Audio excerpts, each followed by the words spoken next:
ಜೋರದ ಚಪ್ಪಾಳೆ ಕೊಡೋಣ. ಇವತ್ತು ನಾವು ಇಷ್ಟು ಜನ ಸೇರಿ ಈ ಜಾಗ ಇಷ್ಟು ಅದ್ಭುತವಾಗಿ ನಿರ್ಮಾಣ ಮಾಡಿ ಎಷ್ಟೋ ಜನ ಕಲಾವಿದರಿಗೆ ನೆರಳಾಗಿದೆ ಈ ಒಂದು ಜಾಗ. ಹಾಗಾಗಿ ಅಷ್ಟು ತುಂಬಾ ಆತ್ಮೀಯವಾಗಿ ಕಲಾವಿದರನ್ನ ಪ್ರೀತಿಸುವಂಥವ್ರು ಸಿಗೋದು ತುಂಬಾ ಕಡಿಮೆ. ಹಾಗಾಗಿ ಅವರಿಗೆ ನಾನು ಮತವಿದ್ದನ್ನು ಹೇಳ್ತಾ ಈ ದಿನ ಮಾತೆಯರ ದಿನಾಚರಣೆ ಆಗಿರೋದ್ರಿಂದ ಮಂಜುಳಾ ಮೇಡಮ್ ಅವರು ಕೊನೆಯದಾಗ ಒಂದು ಲಾಸ್ಟ್ ಕಾರ್ಯಕ್ರಮದಲ್ಲಿ ನೋಡಿದಾಗ ತಾಯಿಯ ಬಗ್ಗೆ ಒಂದು ಹಾಡನ್ನು ಹಾಡಿದೆ. ಅದನ್ನು ನೋಡಿ ಅತ್ತಿದ್ರು ಕೂಡ ಈಗಲೂ ನೆನಪಿದೆ ನನಗೆ.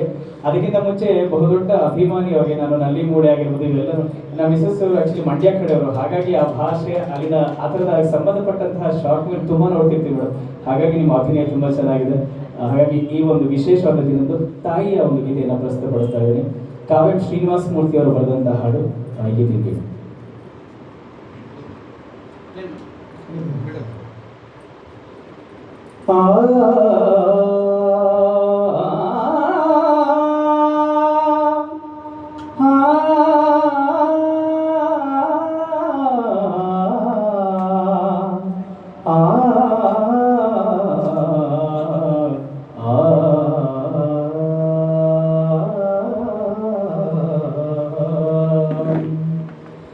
ಕಳೆದುಕೊಂಡ ಅಮ್ಮ ನಿನ್ನ ಎಲ್ಲಿ ಹುಡುಕಲಿ, ಕಳೆದುಕೊಂಡ ಅಮ್ಮ ನಿನ್ನ ಎಲ್ಲಿ ಹುಡುಕಲಿ, ಮತ್ತೆ ಪಡೆವ ಭಾಗ್ಯ ಉಂಟೆ ನನ್ನ ಹಣೆಯಲಿ, ಕಳೆದುಕೊಂಡ ಅಮ್ಮ ನಿನ್ನ ಎಲ್ಲಿ ಹುಡುಕಲಿ, ಮತ್ತೆ ಪಡೆವ ಭಾಗ್ಯ ಉಂಟೆ ನನ್ನ ಹಣೆಯಲಿ, ಕಳೆದುಕೊಂಡ ಅಮ್ಮ ನಿನ್ನ ಎಲ್ಲಿ ಹುಡುಕಲಿ, ಎಲ್ಲಿ ಹುಡುಕಲಿ. ಧರೆಗೆ ತಂದೆ ನೀನೆ ಧರಣಿ, ನೀನೆ ಮೊದಲ ಅಕ್ಷರ, ಧರೆಗೆ ತಂದೆ ನೀನೆ ಧರಣಿ, ನೀನೆ ಮೊದಲ ಅಕ್ಷರ, ಮತ್ತೆ ಬೇರೆ ಬೇಕೆ ಹೇಳು ಇಟ್ಟಿಗೆಗಳ ಮಂದಿರ, ಜಗವ ತೋರಿ ಜಗವೇ ಆದೆ ಇದು ನಿನ್ನ ವಿಲಾಸ, ಜಗವ ತೋರಿ ಜಗವೇ ಆದೆ ಇದು ನಿನ್ನ ವಿಲಾಸ, ಕಡೆಗೆ ಕರುಣೆ ತೋರದಾದೆ ಕೊಡದೆ ನಿನ್ನ ವಿಳಾಸ, ಕಳೆದುಕೊಂಡ ಅಮ್ಮ ನಿನ್ನ ಎಲ್ಲಿ ಹುಡುಕಲಿ, ಎಲ್ಲಿ ಹುಡುಕಲಿ.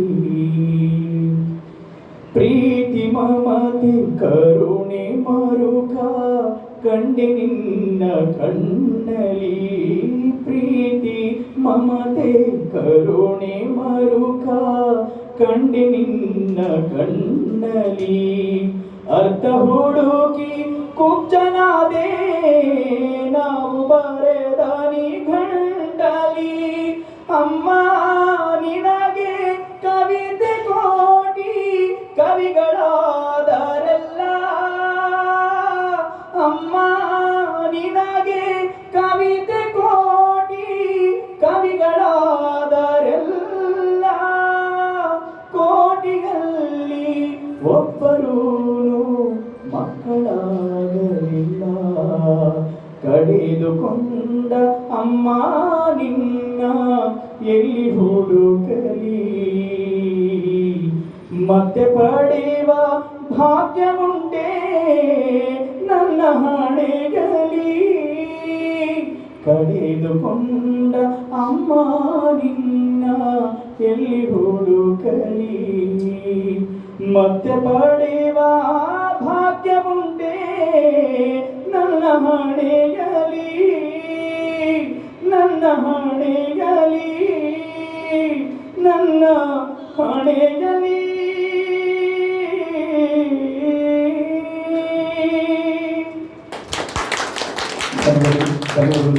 ತುಂಬ ಒಳ್ಳೆ ಅದ್ಭುತವಾದ ಅವಕಾಶ, ಒಳ್ಳೆಯದಾಗಲಿ ಕಾರ್ಯಕ್ರಮಕ್ಕೆ ಬಂದಿರುವಂಥ ನಮ್ಮ ಹಿರಿಯ ಎಲ್ಲ ಕಲಾವಿದರಿಗೂ ಧನ್ಯವಾದಗಳು.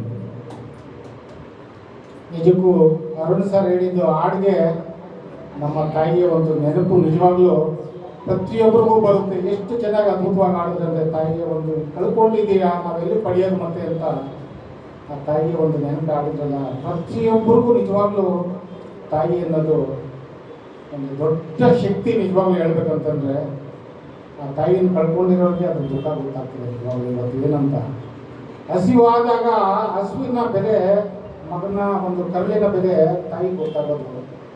ನಮ್ಮ ತಾಯಿ ಹೇಳ್ಬೇಕಂದ್ರೆ ನಿಜವಾಗ್ಲೂ ನಾವು ಕೂಡು ಕುಟುಂಬದಲ್ಲಿ ದೊಡ್ಡದಾಗಿ ಒಂದು ದೊಡ್ಡ ಮನೆ, ನಮ್ಗೇನಾದ್ರು ಹಸುವಾಗಿ ಎಲ್ಲ ಸಾರಿಗೆ ಎಲ್ಲ ಖಾಲಿ ಆಗಿದ್ದಾಗ ಕೈಗೊಜ್ಜು ಅಂತ ಮಾಡೋರು. ಒಂದು ಮುದ್ದೆಗೆ ಕೈಗೊಜ್ಜು ಸಾರಿಲ್ಲ ಅಂದರೆ ಯಾವ ಥರ ಅಂದರೆ ಈರುಳ್ಳಿ, ಬೆಳ್ಳುಳ್ಳಿ, ಹಸಿಮೆಣಸಿನಕಾಯಿ, ಟೊಮೆಟೊ, ಹುಣಸೆಹಣ್ಣು ಈ ಥರ ಎಲ್ಲ ಹಾಕಿದ್ರು 2 ನಿಮಿಷದಲ್ಲಿ ಕೈಗೊಜ್ಜು ಮಾಡಿ ಊಟ ಪಡಿಸ್ತಾ ಇದ್ರು. ನಿಜವಾಗ್ಲೂ ಇವತ್ತು ನಮಗೆ ಆ ಸಾರು ಇದ್ದಾಗ ಮನೆಯಲ್ಲಿ ನಮ್ಮ ತಾಯಿ ನನ್ನ ನೆನಪಾಗಿದೆ.